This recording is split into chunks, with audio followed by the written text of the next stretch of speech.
right, well, welcome back to Business Design. I think this show is kind of evolving into one where we kind of talk about some of the uncomfortable and unspoken issues that come with starting a business as a married couple with a young child at home.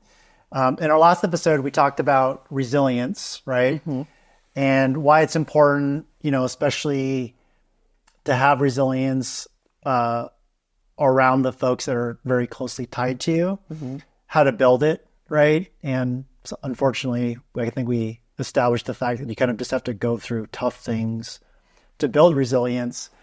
And it was interesting that we talked about that last week because I actually came across some really interesting stats related to small to medium-sized businesses that I wanted to maybe start us off with today. Mm-hmm. I kind of understand, again, why resilience is so important. So I'll start by this, which is there was an Entrepreneurship in 2024 report that Intuit, the company that makes QuickBooks, mm-hmm. released. And I always like when companies like HubSpot or Intuit or all these that have massive amounts of data mm-hmm. on their customers, when they publish these reports, they provide some really interesting insights, right? Mm-hmm. Like ADP produces data that we look at and all those sorts of things. And Intuit is no different.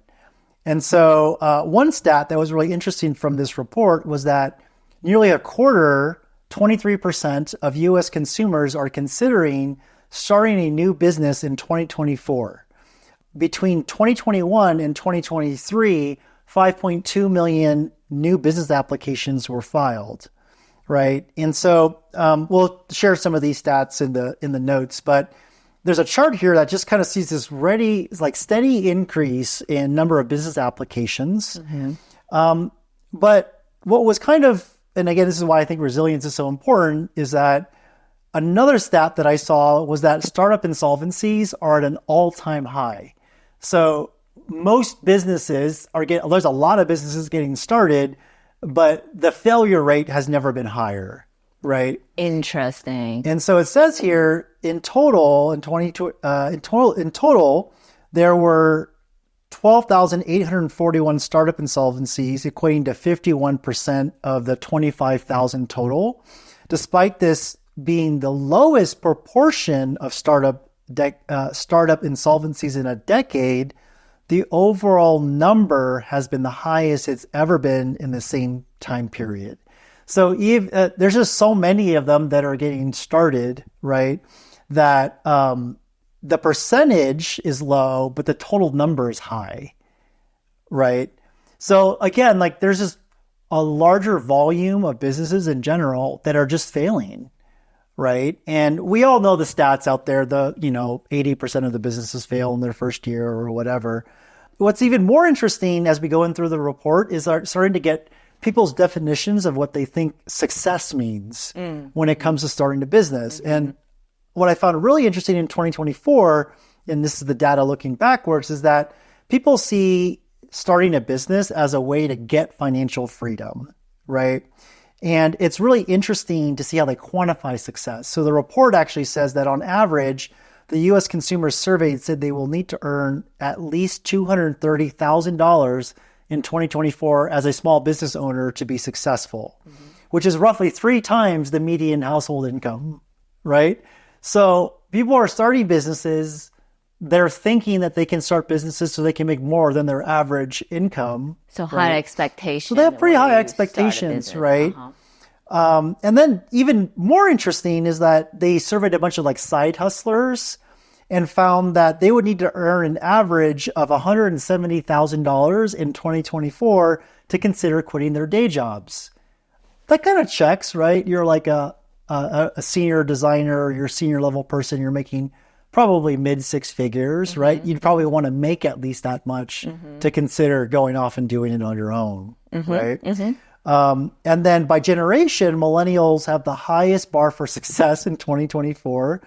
On average, they say they need to earn $288,000 to feel successful. Nearly 1 in 10 say they would need to earn $1 million per year to feel successful. Now, wow, millennials have kind of a interesting mindset there when it comes to it, because I think earning $300,000 a year, regardless if you're an entrepreneur or a W-2 person, is a lot of money. Right. Right. And so I guess I say all of this not to like rehash any startup statistics or anything like that, but like, what does it actually mean for a small business to earn, like make profit on $230,000 a year? Most of them fail in their first year, but what does it look like for one to actually get out of that first year, right? And so I started thinking about, if you are achieving like a 20% operating margin, to make $230,000, whatever that average was, you need to be generating over $400,000 in revenue, right? Assuming a 20% margin. And so I guess as we start to think more about like this podcast, business design, and like building a business that can support your life and your family, I started asking myself the question like, wow, it's kind of hard to get from 0 to 400,000 in revenue, right? And most people never even get to that mark. So what does it look like to get to these like certain inflection points, right, in a business? And to me, those are like 0 to something to your first 100K, your first 100K to your first 500K, and then your 500K to your first million. Right. I think those are like very important milestones. And I think in the next few episodes, what we should do is maybe break this down more into two parts. One is more of the mindset that you're kind of in when you're getting from 0 to something to 100K, 100K to 500K. And then there's all the business stuff that happened like during then, right? And I think when I look at starting a business, it's a combination of those two things. It's the mindset, but also the business skills that you need to have in order for you to go from 0 to something, right?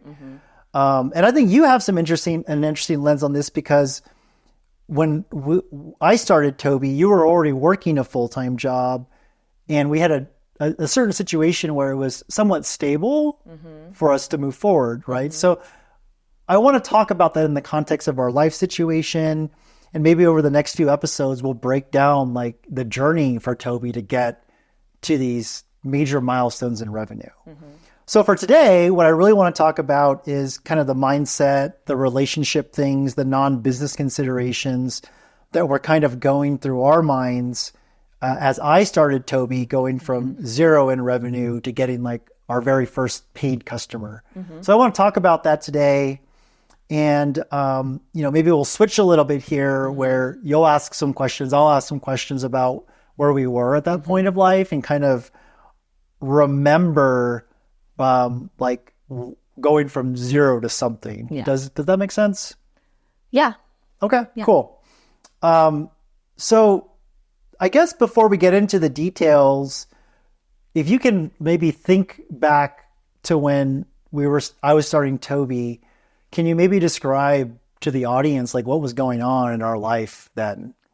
I think when Andrew got into Toby, like he said, I had a stable job with a pretty good income. So our living expenses was taken care of, and I think that kind of took a huge pressure off of starting business or making income is the most important thing, because you got to live and you got to eat, right? I think a lot of the decisions you make in the early days of the business depend on if you need to live and eat or if you have time to build something more strategically, right?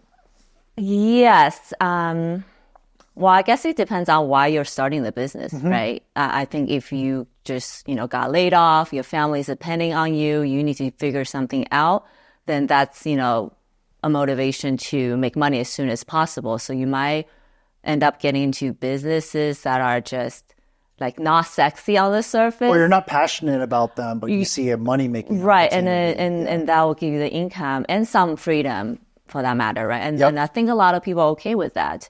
But I think drop shipping businesses and Amazon businesses and things like that, right? Yeah, but from the statistics that you shared, it does sound like there is a move towards people who want to get into their passion business, their passion job, maybe, right? Passion is that they want to start something that they feel like they love and they want to make money from it, which, is ideal situation. So when I feel like when you started, you kind of went through all the businesses that you want to start and then decided on marketing because it's like pretty universal skill that you can pretty much apply to any business, and it allows you the ability to learn about a lot of industries, right? So I think when you first started, but you didn't know all this when we started, obviously. So like looking a little bit of hindsight right now. But I feel like when we first started, there was a lot of, I guess, uncertainty around it. There's a lot of, I saw you with a lot of anxiety. It was, and also we were younger, like we probably didn't know how to deal with these things as well as we do today. And I think I didn't even realize how anxious I was now looking back on things, because you don't understand what that actually means when you go through it. Right. So I feel like there was a lot of anxiety, but at the same time, I also saw a lot of drive, so to speak. The desire and the drive to do things, to take on actions that will have some sort of, in your mind, that you saw some sort of results from. So instead of, I think maybe now if you start, you might think differently. But I think when we first started, I just saw like, it was a lot of anxiety and it was like a lot of go, go, go. When you do this, when you do that, when you do this. So yeah, that's kind of what I remember. It was frantic. Frantic energy. There was a lot of that. And to give you even more context, like I had just gotten out of a failed business where I was paying some money back. There's a little bit of a hangover, from that. Maybe not a failed business, but a failed partnership. Yeah, it was a failed. The business itself was successful, and it still is today. But yeah, right. It was a failed partnership, and I think there was a little bit of hangover that I had from that. I walked away with like no equity in the thing, and actually some debt. And one thing was for certain, I was going to go back and find another job. Right. I certainly looked for a job and was thinking about it, but I think what was going through my mind at the time was like I had just learned a lot of stuff in terms of grassroots marketing, content marketing. I think this was kind of like the golden age of organic social media, where you could get a lot of really good traction if you kind of executed the content game right. And to add to that, I remember advising you to not go find another job. And you, like, for audience who are listening, if your significant others thinking about, like, them the best, right? So you will be able to know if, I don't want to say have what it takes to start a company, or, if you're in a situation you need income, maybe you should look for another job. But from what I am seeing in Andrew, like I know every single job he's had in the past, he always got into a fight with his boss and eventually left. So when we went through this stage, and I was like, what do you makes you think is the time's going to be any different? Right. And when Andrew doesn't have a good boss, it's like the worst because he's just mad all the time. And I didn't want to deal with that from my end. Yeah, I don't like working for stupid people. Like I would love working for a boss who was brilliant and I had learned, but you just kind of get the luck of the draw, and I realized that I still want to sort of like have control over my own destiny. I was like, okay, I want to build a business that is going to generate revenue quickly. Like I don't have to build a machine, if you would, like an asset or a product. And I realized like, look, I'm paying debt back right now. I don't have a lot of capital to work with. So I couldn't start a business that like required a ton of upfront and initial investment. Right. I needed to leverage my skill set from my previous experience, which was really consulting and being able to manage a client and help a client solve a problem. But to your point earlier, I always knew that I was an entrepreneur at heart and that no matter what business I started, I would have to do marketing for it. And so the thing that actually I loved about the consulting world wasn't the corporate part of it, but it was the fact that I got exposed to so many different problems and challenges and business models and industries. And I thought that getting more specific to that, being a marketing agency where you could actually drive the top line for a company and not just be like this strategic consultant who comes in to tell them a bunch of things they already know, but that we could actually affect a business, right? And then at the same time, I had just around that same time, I had gone to HubSpot inbound conference in 2016. And then I was like, okay, like then something clicked in my mind, was like, okay, these guys are on to like the future of what marketing is, which is all about content. It's all about content marketing, right? It's all about inbound. It's about the idea of getting people to come to you because you're offering value first and you don't lead with a sales message. So I said, okay, like I think that's where the world is going. And then This was 10 years ago, by the way. Yeah. This is not current advice right now. Okay. Yep. 10 years ago, imagine that. Yeah. And so I realized, I was like, okay, I was doing it in a services business where I have an agency. I need to go sell a service or a packaged service. And HubSpot was great because HubSpot kind of like built what an inbound retainer should look like. So a lot of their agency partners could just kind of copy it. It was almost like a franchise in a way. There was a playbook to do this. So I was like, okay, I'm in this situation where I can't take that much risk. I've got some knowledge and experience that can be applied to this playbook. Let's go start a HubSpot agency. Let's not just start a marketing agency. Let's start a HubSpot agency. And so that was like, I think the first big decision I made, which was let's build this agency around this concept of inbound and use HubSpot as the technology partner that it will enable all the marketing that we will do. I remember like making that decision, like getting involved in the partner program, doing the training, learning the software.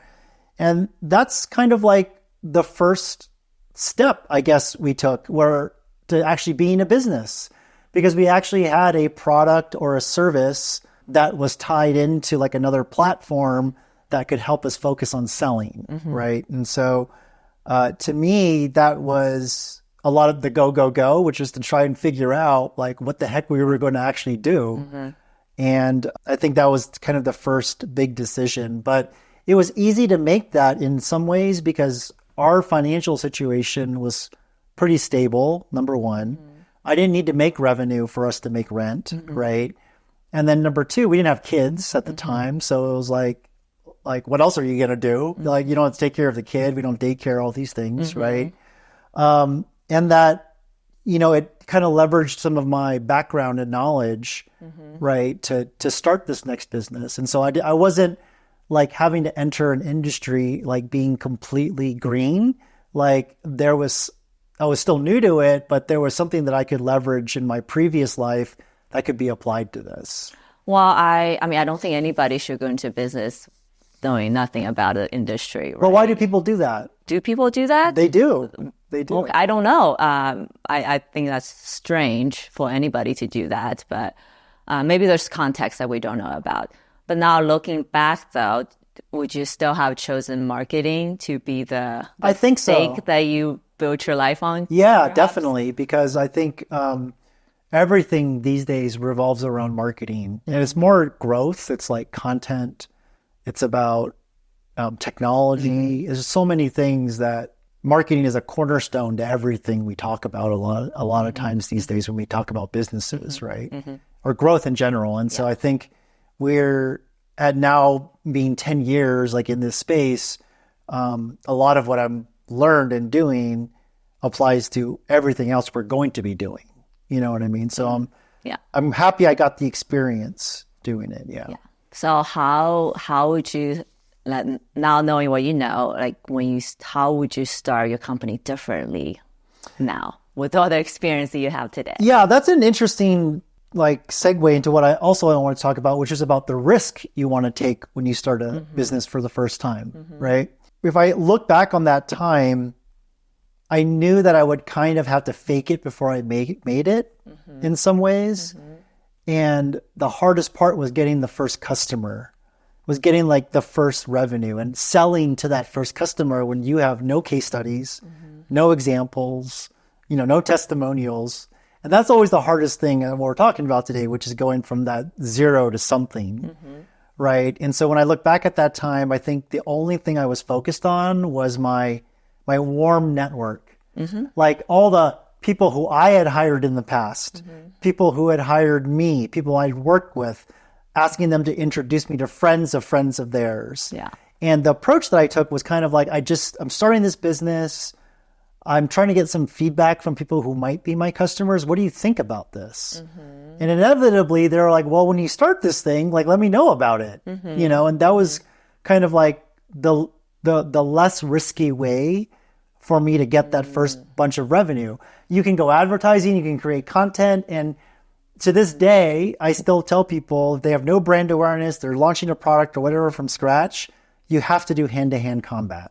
I remember Rena at Exhibit Options, I remember I hired her company to do a booth at a trade show that I did. And I realized like, oh, wow, they're the perfect company to do this inbound thing and they need HubSpot. So I asked Rena, I was like, hey, Rena, I'm thinking about starting a HubSpot agency. Can you tell me more about your CRM? Right. And sure enough, like she took the meeting with me, she learned a little bit more about like what we were doing. She got it, and took a few months, but I think it was like maybe 4 months, 5 months after I initially talked to her. But she came in and she gave us a retainer, and it was a pretty decent sized one at that. Yeah. So like, I think when I look back at that time, it was just a lot of like, how do I get the first customer? If I was to do things differently, if the situation was that I didn't need to make revenue immediately, which was kind of our case, I probably would have spent more time researching a market to focus on. And I think we went from like 0 to like maybe like 8 or 9K in MRR. So like 100K in annual revenue. If we kept that client through the year, those 2 or 3 clients we had in the beginning. But one was like a real estate client, one was like a B2B client, one was like a technology. They had nothing to do with each other. Right. Right. And I remember I was scrambling to figure out like, oh my God, I gotta like, how do I create content for these? And it was just me. Yeah. Like writing the copy, doing the images. I didn't have anyone to help me. Right. And I just remember being like, okay, like we got to go deep and we got to figure this out. And luckily I knew enough about the industries to do a good job. But I think that was a point where if I could go back, I would have picked one area to focus on, especially if I didn't need to make revenue like that week, that month, that quarter. Right. Because looking back now, that is the reason why I think we've plateaued in our growth. Yeah.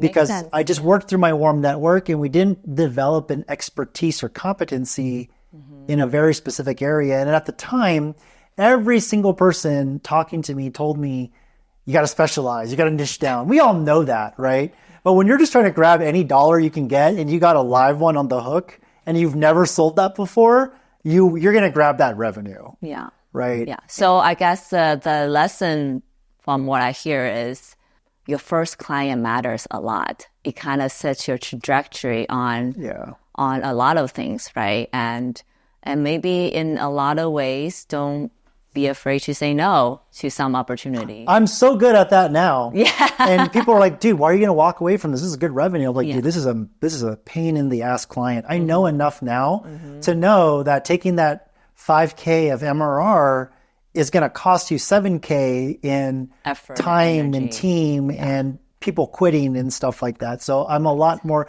but I'm also in a position now where I've got lines of credit. I've got some equity in the company and things like that. Right. So it's a little bit different situation now, which is why I think when you're in this 0 to something phase, you really have to ask yourself, like, how much risk do you want to take in this period? Because if you want to like go from 0 to something quickly, you're probably going to you might do some risky things. Right. You might go buy some ads, you might go buy a list or whatever. Or you might do the approach that I took, which was, I don't want to invest any dollars to go from 0 to something. So I'm just going to work through my warm network and try to sell hand to hand. Right. Yeah. So it all depends on like where you are in life, what your risk appetite is. I'm not a very risky person. And so I took the approach of trying to get our first customers without having to invest too much. But some of you out there might need to invest way ahead of the revenue, which is what a lot of these tech companies and venture funded companies do. But that's a very different business strategy than just trying to cash flow or generate revenue from day one, Yeah. I mean, I do the same, but whenever we hear startup, we automatically think about those tech companies, those unicorn kind of returns, right? They gambled big, Yeah, but that's also, like Andrew said, it's to gamble that big, you need to have a huge team, which means you need to have a huge fund to support that. And like most of these unicorn companies are still not cash flowing as we find out as the interest rate went up, right? So I think where I'm going with this is that you kind of had to realize what kind of business you want to build in the very beginning. In fact, the early mentor of mine asked me when I was launching this thing, so what are you trying to build? Are you trying to build a lifestyle business, or are you trying to build like a business? And I was kind of confused. I didn't know what that meant at the time. Yeah. My answer was I want to build a business, but that was the wrong answer. What I was actually trying to build was a lifestyle business at the time. And the decisions I made, not getting capital, trying to bootstrap things, like not focusing on a niche in the beginning, like I was just trying to get whatever revenue I can to support my lifestyle, right? But in hindsight, essentially just growing through referral and word of mouth. And I hate it. If you're one of those people out there who's like proud, like, oh, we never have to do marketing, like, don't be proud of that. Like, that's not something to be proud of. You know, like, yes, you've grown through word of mouth, you've grown through referral. That will dry up at some point in time, right? And I realized that if I had built a better message, niched down to a better persona, I would have actually done marketing for myself. We've never done marketing for ourselves as an agency. And I always have this joke, it's like the cobbler's children has no shoes. Yeah. Like, that's us. Yeah. We don't do marketing for ourselves. And I think this is the first year where we're like, we can't grow by referral. We got to grow by marketing and sales. And now we're doing that. Right. So. Yeah. So I guess is it proper for me to make assumptions that if you don't do marketing, then your company size will, or the revenue size will kind of cap at a certain point. I think that's, and especially in today's day and age where the internet is so noisy, there's so many competitors for there's no longer a truly innovative one category product, right? We had the iPhone at one point, we had the iPod at one point. You know, even in consumables like wearables, right? Now there's a competitor to everything. Yeah. So like, you got to find a way these days to niche down. And I think buyers are so inundated with messages that if you are not crystal clear on why my agency is the best solution for a $3 to $5 million HVAC small business in the Midwest, it'll be harder for you to convince a random person to actually talk to you, not even buy from you yet, you know? So, Yeah. One thing I wanted to ask you, and again, in terms of risk, was part of the way you reduce risk is you bring a partner on, right? Because that's like another body there that can help you get things done in the startup that you're not paying. And so usually you give equity to that partner, right? And I think I've learned, and with my partner, we were able to go from zero to something. But ultimately that partnership in Toby didn't work out. Like, he ended up separating from the company, and I wouldn't call it a bad breakup. It was a friend, not a friendly one, but a respectful one. And there were no issues, I think, that came from it. No legal issues, I guess. Yeah. But in your opinion, you know, seeing that time period where I had a partner, and when you're thinking about going from zero to something and taking risk, what's your take on that time period and working with a partner, and whether or not it's smart to get a partner on board during that time period, seeing what you saw during that period? I obviously have a biased point of view because who we're talking about specifically, but this might be different for other people out there. But I thought having a partner for you in the beginning was a bad idea. I even remember having an argument with you about like, why are you starting a company but have a 50-50 partner? It makes no sense. And I say that because taking on partner because a partner has certain skill set is a huge mistake. Yeah. You can hire that skill set. Like, you can take on that and hire that person. Why do you need to give up half your company for that skill, right? And the second thing is, like, your partner has to be on the same mental level as you are. Like, how much do they want to work, or how much they want to go forward with the company, or, you know, step back from the company. Like, you guys have to be in sync, because inevitably like inevitably you're gonna come to a point where one partner works more than the other, and you gotta feel resentful, right? And another partner might feel like they're contributing way more skills and technical things than the business partner, who is just taking sales calls, for example, right? So I feel like inevitably there will be resentment one way or another. So I will caution anybody out there to be really careful on why you're taking on a partner.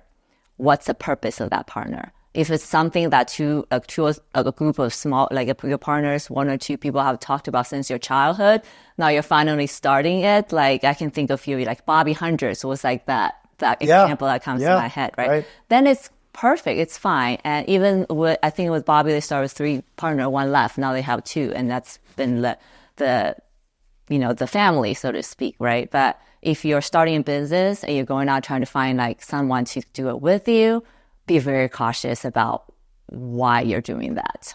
So that's kind of like my take on your partnership in the very beginning. It's like, I thought it was a bad idea just because knowing how intense Andrew is when it comes to working and making progress, and just how fast he wants to move, right? And it's hard to find somebody who matches that. Yeah, no, I think it's like from your perspective, it's crystal clear. And I think if I think back on that time, like even though I tried to pick a business because I was risk adverse, I didn't have a lot of capital to risk, and when I picked this business, I was like, I still got to put some money out. I got to build a website. Yeah, I got to buy HubSpot. I got to hire some contractors, and so I still needed to do the basics, right? And I thought, and this is, again, I think me self-justifying things as to why I wanted to bring this partner on, but I always thought that we needed a creative side to the business, that creating media as opposed to just blog content was like the next iteration of things. And I think that was true, right? We went into the podcast world, and then now we're in the video world and all that. But I think the thing that you know now but you didn't know before was probably, and I think it's like hard for like a creative person to hear, is that the look and feel and the website and the brand, your logo, it doesn't really matter when you're starting out whatsoever. Yep. So, and I see so many people, like that's the first thing they go to. They want to like decide a name for the company, like make a logo, what's your color, what's your brand style, all that stuff, right? But none of that really matters in the beginning when you have 0 customers and 0 awareness. So now, as we're talking about it, like maybe when you first, I think now you probably would think that like the creative part didn't really matter in the beginning. You could have hired the creative, right? We tried to do too much. Yeah. Couldn't do marketing and creative if I didn't have that capability. Right. And a lot of times, and actually, I just read this quote again, but a very common sort of cliche in entrepreneurship is what you say no to is more important than what you say yes to. And I was a person who would say yes to everything because I thought I could do it, and again, in going from that 0 to something, you're just trying to get something. Yeah. So you do everything. Yeah. And then you end up doing nothing. Right. Luckily, I had the strategy that I had to get off the ground, which I think worked to get us off the ground, but not to set us up for success to scale in the future, was just going hand to hand. Your sheer will. Yeah, just sheer willpower of wanting to get make some this money work. through the bank account, and I think that's actually the most important thing when you're going from 0 to something, is just like you will get that flash of inspiration when you see that first deposit or that first check. Like when I saw that first like $8,000 check come through for a retainer, I was like, oh man, this feels like a lot of money right now. Yeah. Yes. And so, yeah, I think when I look back at trying to bring a partner on, I was trying to reduce risk.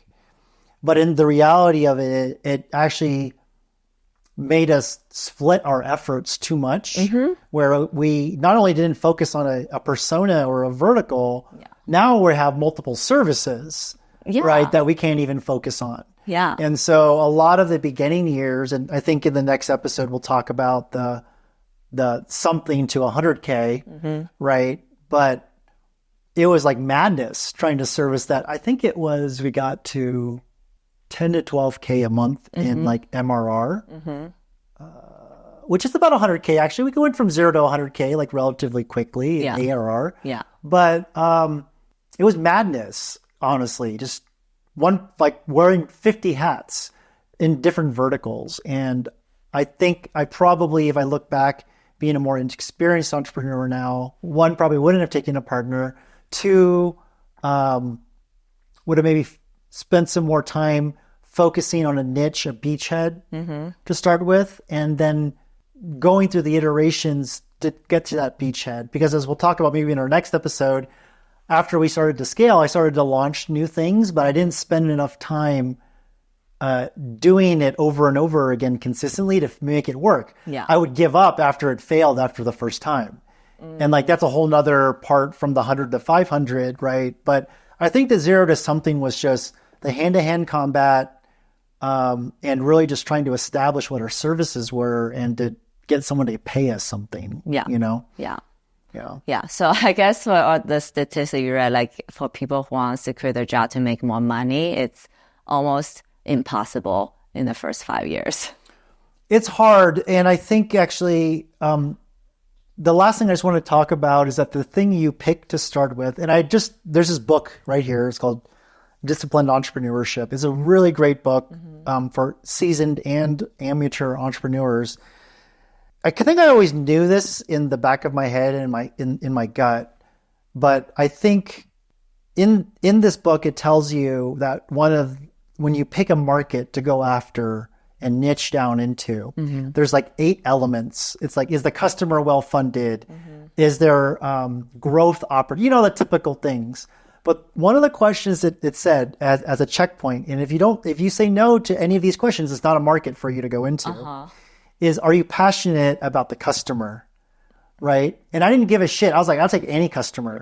Right. And ultimately we ended up niching down into some verticals, but I was not, in fact, I did not like the customer at all.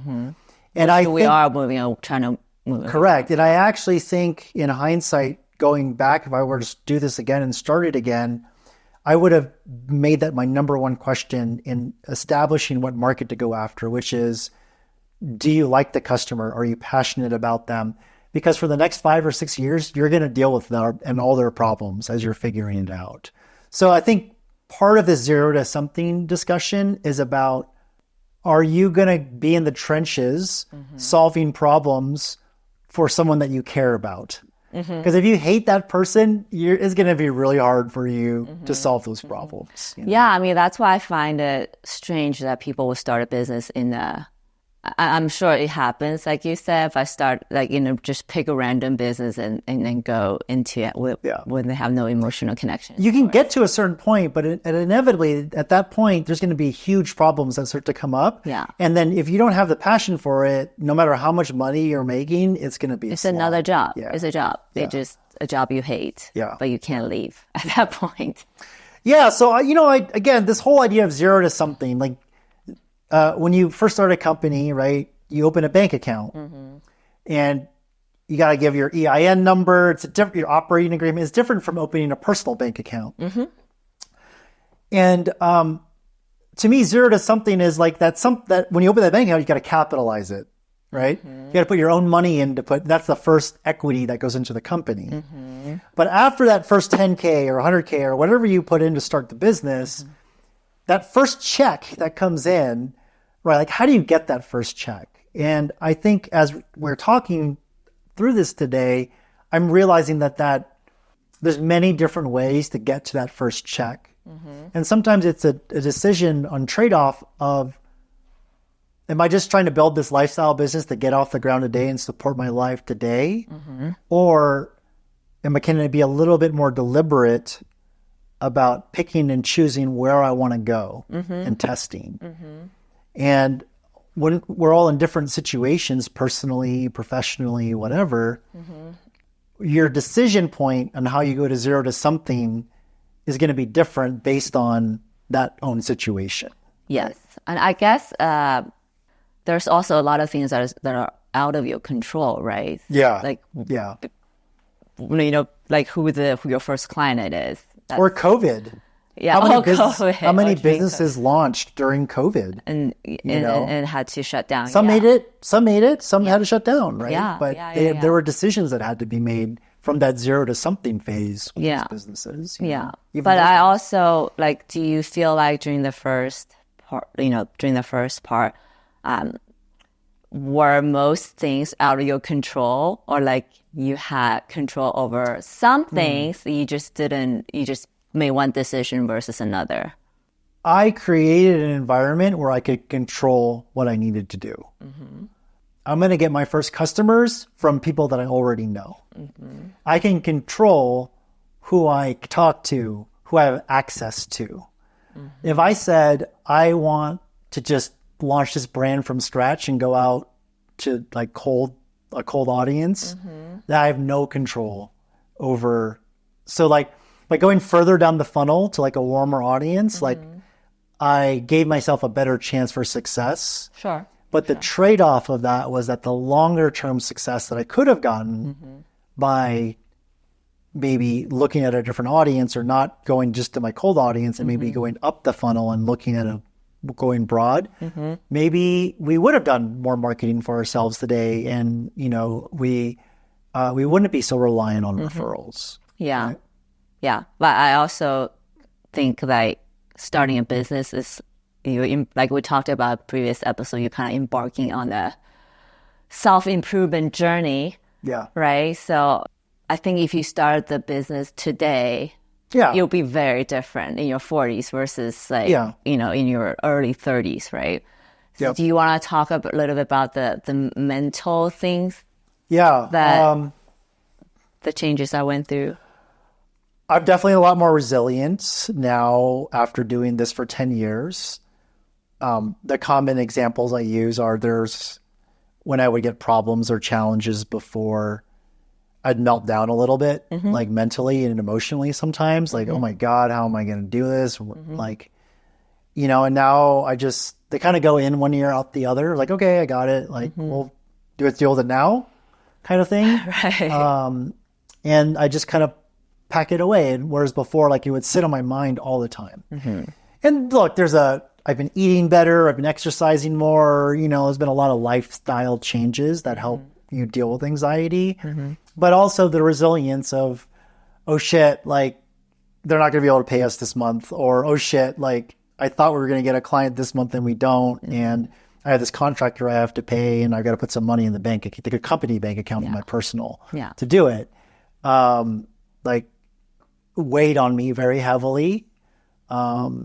And back then, but these days it's like, oh, whatever, just pull the line of credit and we'll take care of it, So really it's like experience. It maybe not have anything to do with age per se. It's if you start going through these suffering experiences, borrowing the topic we talked about last episode, that after you've gone through, like if you started going through some of these things in your 20s, and maybe you arrived at where you're at today in your 30s, for example. Right? Yeah. So it's an experience thing. No, and I mean, I like the CEO of Snapchat, his name was Evan something. I mean, that guy was like in his early 20s, and just like, I didn't have the balls to do, like, I can't make bets like that. Right. And what experience do you gain to start making bets with like tens or hundreds of millions of dollars of venture capital? Yeah. Some people are just wired differently. Yeah. And that's Zuckerberg, that's like, that's Sergey. That's Elon. They're wired to be able to take those bets and deal with the stresses. And even Elon, as you know, he stresses about it too. Right. And so like, I don't think you're immune from that. I just knew that who I was I'm not a big better like that, but that doesn't mean that I can't be an entrepreneur. Yeah. Right. You don't have to bet big you just need to be mindful of what your bets are. Yeah. Right. And what the expected outcome should be, or the expected value of that bet, Well, I think for me, like, because I'm trying to start, stuff on my own. And I think my mental state today is definitely a result of going through some of these ups and downs. Because I think if I stay at my job until today, I probably wouldn't have this There's no resilience built at a job. It's just dealing with bull So if I crap, did the same thing, no matter how old I get, I'll still probably be in the same mental state. So my mental state today is definitely the result of going through some of the experiences and failures and heartaches, right? So I think that is important. And also... No, but also part of it is the things that you did when you messed up or didn't happen or executed the way you wanted, you're personally living the result of that, right? Not Skechers or whatever, the bottom line or the shareholders, it's you. And that in itself is like kind of a stressful thing. But that builds resilience as you know that, hey, it's on me whether or not this thing succeeds or fails. Whereas with Skechers, you're like a cog in the wheel, and then I guess you're a little bit different because you were designing shoes and you could kind of get some feedback on how they sold through. But I think it's like not even.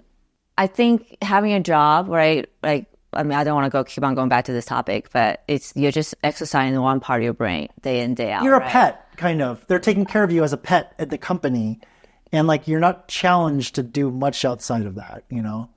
You're just exercising the same part of you that like they put you in the job. Probably something that you're very good at, so you're not really getting better at other facets of yourself, right? Yep. So I feel like where I am today, it is pretty clear, like to see how you are mentally kind of affect the trajectory of your business. Oh yeah, right. And I'm like right now, I am going through the mental, the process of self-manifesting, right? I think that naturally I have a lot of doubt, and as a creative person, I think that's even more hypersensitive, right? Sure, yep. So, and then it's so easy to just fall into the thinking, oh, like, this is not good enough, or like, am I going to do it? Even like, I realized even by me asking that question, am I going to make it? I'm already lost. Like, I shouldn't even be asking that question, right?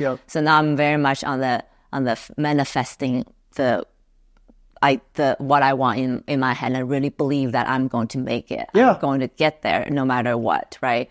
And that's the resilience talking, because you kind of know between here and where my head is, there's going to be a lot of failure and tears. Not necessarily, right? Not necessarily failure, but just it's going to be hard. There's an uphill climb, and it's not failure. Mistakes it's going to be slow. Right? It's going to be painful or whatever, but you keep going, right? So like you had your first client. Yay, but you don't just stop there. You got to go get your second one. And I think it's funny thing with business people. Like, I don't think any business people say, oh, I'm here, I'm good. Right? You're always thinking about, how can I do this better? How can I grow this more, right? And I guess, we'll probably talk about at some point, you also need to know when you want to stop that growth. Because then at some point, the trade-off might not be worth it, right? Do you have that in your head? Or... I don't want us to become too big. I like the idea of being like a little giant. You know what I mean? I don't want more than 20 people at my company. Yeah. If I can build a $50 million company on 20 people, I think that's possible these days. I don't want headcount. Yeah. I don't want people. Yeah. I want the people that we have to be awesome, and for them to have lots of opportunity and do different things. But I don't look at revenue and headcount as like the measure for success. It's profitability, and it's my lifestyle. Am I creating opportunities for other people at our company? Yeah. But no, it's interesting. I maybe as you were talking about that, like maybe we can end with this thought, which is we've gone through like over the close to 10 years now at Toby, like we've gone through multiple iterations of trying to like build something a little different from different marketing agencies. And inevitably, you're investing ahead of revenue, right? And I've always kind of just taken like our profits and then put them back into these initiatives. Some of them were successful, most of them failed. But I always remember like when we were in the thick of building the airplane while flying it, that I would get nervous, right? I would kind of like not commit to the idea. We We had podcasting, we launched that. We had community, we launched that. We had a couple other things that we've done, but I kind of like didn't dive all the way in, and I kind of like wasn't playing to win, if you would, right? I was kind of like being cautious, like, oh, well, let's build this feature in just in case it doesn't work out, right? And in a way, when you do that, you're not manifesting success. You're manifesting failure, which is why you're thinking about how do I protect myself and manage risk. Yeah. And this was the bad part of my previous consulting experience, because that's how you're taught to You're think. so risk averse. Correct. Yeah. And so I remember I was like, oh, I didn't see the signs that it was going well. I just killed the initiative. Yeah. Wasted time, wasted effort. Yeah. Didn't really get anything from it. And I realize now that we're in the middle of building something actually much bigger and much more long-term than we ever have.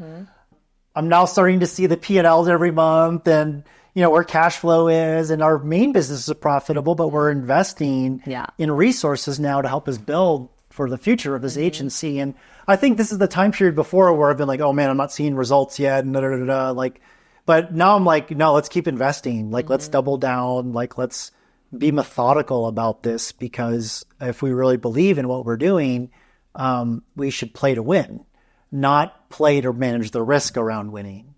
And I think that's what I was kind of doing before. And I'm just at a lot more, I think for the entrepreneurs who have gotten to this point, I'm just about to turn 40, and it's timely that I am, because with all the things that are going on and the risks we're taking, much more than I've ever taken financially, product, company-wise, I'm at peace right now. Everything is just more relaxed and not as frantic and not as worried and stressed and anxious. It's like, hey, I know we're working on the right thing right now. We just got to do it. And it's not going to go the way I think it's going to go. There's going to be ups and downs, but we'll get there. So just deal with them when they come and don't try to anticipate all the madness, Yeah. So I think that's a big difference in mindset.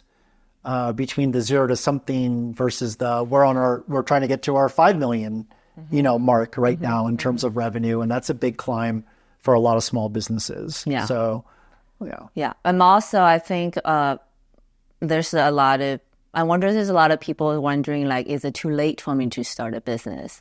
No, right? never. Yeah, right. It's never, but I think we talked about it privately, that we kind of think 40s is the best time to start your business. Yeah. You're just like, You're not you naive, just had enough you're life. not arrogant. Yeah. You're not, yeah.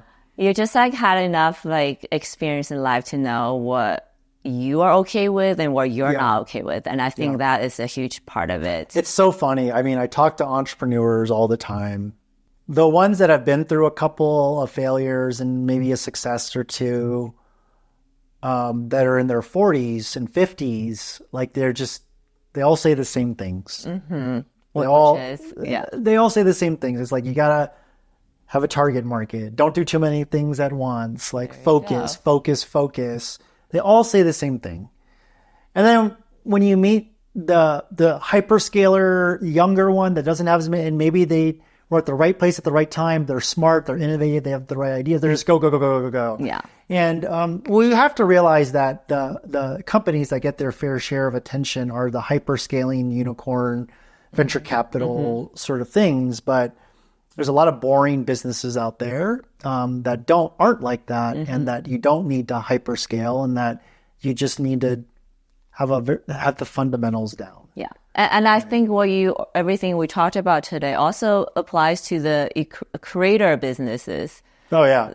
As I'm sure a lot of you out there are thinking, how can you capture this creator economy wave and, pursue your passion, quit your job, and make an awesome living?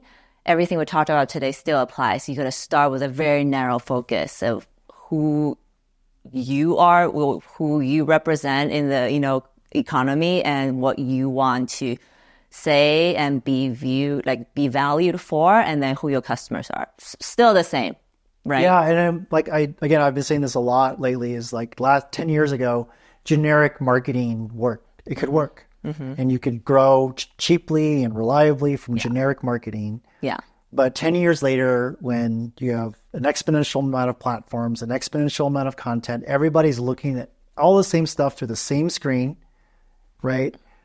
It is a lot harder now to win. Yeah. Well, I think people are looking at all different stuff on the same screen. Like that's what I'm saying. It's all being fed through the same screen. Yeah. Right? Like now, before, like you had someone's work computer and you could get someone on their work computer, but now it's like the work computer is the personal computer, is the phone, is the iPad, is the YouTube player. Yeah. You know? But everybody, what they're watching on is all different. Correct. You know, that's literally my point. before 2 or 3 years ago, you're like, people ask, "Oh, did you see that viral video?" You could only watch so much on your phone because there were only like 2 apps where you could watch videos on. But now you watch the video type everywhere. of there's also less content out there, right? That's like before, you're like, "Did you watch a viral video?" And then most of the time, people are like, "Oh yeah," but now that's never happened. How many billion play videos are there out there now? Lot. Remember when Gangnam Style got the billion plays? Like that was a huge deal, and now you have videos pushing billion plays like every other week sometimes. Yeah, so like for like when we start to think about, oh, I'm gonna post content or start a business, I'll reach as many people as possible, then you're already lost, kind of. Yeah. So the 0 to something is you gotta get niche down. If you have to do a hand-to-hand combat, you gotta do it. Yeah, and figure out like, you know, who you want to be as a business person in the 0 to 1 phase. What's your risk appetite? Yeah. You know, are you trying to build a lifestyle business? Yeah. Are you trying to build like a unicorn? What are you trying to do? And I think being more deliberate about that in the 0 phase, which is where I was just like, I'll eat whatever you give me. Yeah. You know, and I'll create a plate, you know, and if I need a spork, I'll figure out a way to make a spork. Yeah. You know what I mean? To eat it. But that's a trap. And a lot of us don't have the luxury sometimes to take the time to do it. But if you can, you got to focus. Yeah, and like I said, 0 to 1 is it should be exciting, right? Like maybe it was a lot of fun then. It was a lot of hard work, but it was like it's exciting. Optimistic. It's like it's frantic, it's craziness, but it's also very hopeful, optimistic, right? And that's why they say like you got to be passionate about the thing you're doing, because the people that you're working with, the thing you're doing. Yeah, because inevitably, if during that time you jump into something that you don't like, then you probably never make it to the next phase. Yeah, that's right. Yeah. So cool. Well, no, I thought this was a good discussion. Kind of rethinking about, and as I was thinking about these episodes, I was like, you know, it'd kind of be interesting to see what happened, because we've been on a little bit of a journey now, and I think actually one that's very common for a lot of people starting businesses. And so, like, you know, I think our first year, I want to say it was like less than 100K of revenue that we got in our first year. But we got checks and we got direct deposits in our bank account. We got invoices out. We got collections and all those kind of things done, which is also a very important part, to do the invoice collecting cycle once, right? And make sure you know what you're doing. But, you know, I think the next episode what we'll do is talk about, now that we had some revenue, we had a team, right? How did we get to that 500K in revenue, right? Which is, quite frankly, I think I read a stat out there, like most small businesses, like 80% of them never even get to 500K in revenue. Yeah, but we'll probably start with when it's your first hire, because that's you're crossing from being a solopreneur to a business. And paying payroll, taxes, and all that. Oh no, the stress that comes with that as well. Cool. All right. Well, yeah, thanks for listening. Hope you found this interesting, and we'll chat more about sort of Toby's march to our first $1 million in revenue. Bye. Bye.